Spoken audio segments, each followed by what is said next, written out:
তুমি কালকে phone receive করনি কেন? অফিসের কাজে ব্যস্ত ছিলাম। অফিসের কাজে তুমি ব্যস্ত ছিলে এটা আমি খুব ভালো করেই জানি, কিন্তু ফোন রিসিভ করনি কেন? ফোন রিসিভ করিনি, ফাইলটা যদি ভুল হয়ে যায়, তাছাড়া সময়ও পাইনি। সময় পাওনি না, সময় করতে চাওনি সেটা আমাকে বলো। সময় করতে না চাইলে এখানে কেন আসলাম? শুধু তুমি ছোটখাটো বিষয়ে শুধু শুধু রেগে যাও। ছোটখাটো বিষয়? কালকে আমি তোমার জন্য রাত 11টা পর্যন্ত অপেক্ষা করেছি, তারপরে কি করেছি? একা একা বাসায় গিয়েছি। একা একটা মেয়ে রাত 11টার সময় বাসায় যাওয়ার মানে তুমি বোঝো? আমি তো 1:30টায় বাসায় ফিরলাম। আমি না হয় রাত 11টা পর্যন্ত তোমার জন্য অপেক্ষা করেছি, তুমি 1:30টা পর্যন্ত কার জন্য অপেক্ষা করেছো? অফিসের কাজে। অফিসের কাজ রাত 1:30টা পর্যন্ত? কি এমন বস তোমাদের যে এমপ্লয়ীদেরকে রাত 1:30টা পর্যন্ত আটকে রাখে? হ্যাঁ, আর কি চাকরি করো তুমি? করো তো কেরানিগিরি, ভাগ্যিস প্রমোশন নাই। আর তুমি কি করো? তুমি যে একটা টিউশনি করো, বিকেল 3টায় যাও আর রাত 11টায় ফেরো। কি এমন বাবা মা তোমার স্টুডেন্টের? আরেকটা টিউশনি করলে তো তুমি রাতে বাড়িই ফিরতে না। What do you mean? হ্যাঁ, কি বলতে চাও তুমি? কিচ্ছু বলতে চাই না আমি। অপেক্ষার জ্বালা তুমি বুঝবা না, তুমি আসলে কোনো কিছুই বুঝবা না। আচ্ছা, তুমি কি আমাকে ঝগড়া করার জন্য ডেকেছো? না না, আপনার মুখ দেখার জন্য ডেকেছি। কি সব জাতা বলছো তুমি এগুলো? আমি জাতা বলছি? আমি জাতা বলছি? আচ্ছা ঠিক আছে, আমি যেহেতু জাতা বলি আমাকে ফোন করবা না, আমার সাথে কথা বলবা না। ওকে ফাইন, তুমিও আমাকে আর ডিস্টার্ব করবে না।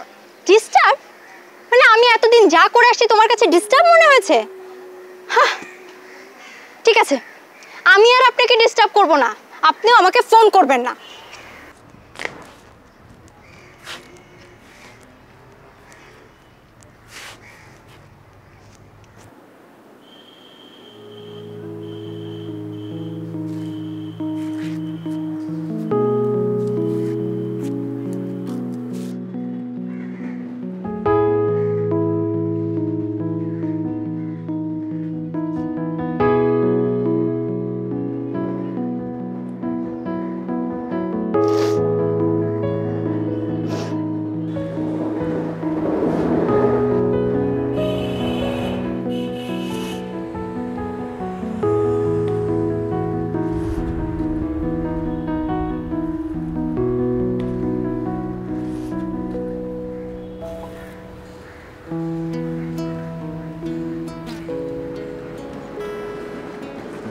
আকাশে প্রচন্ড মেঘ,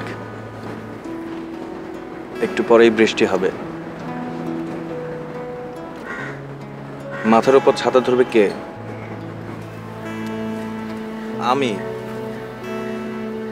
প্রচন্ড রোদ, মাথার উপর ছায়া দরকার, কে ছাতা নিয়ে দাঁড়িয়ে থাকবে? আমি, অন্য কেউ না।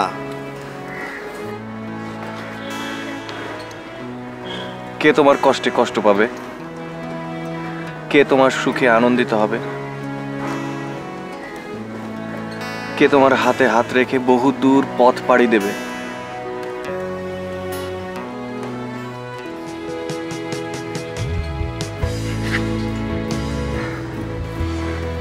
আমি তো কেরানি, সবাই আমাকে ঝাড়ি দেয়, অর্ডার দেয়, সব সহ্য করি।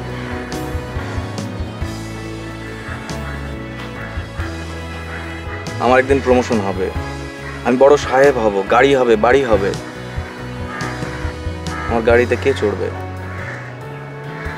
আমার বাড়িতে কে থাকবে বলো? ঘোড়ার ডিম।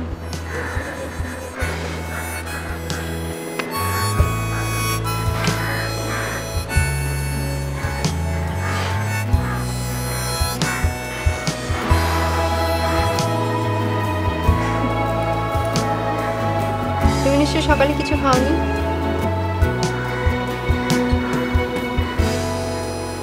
সবসময় তো তুমি জানো, সেজন্য করে আসিনি।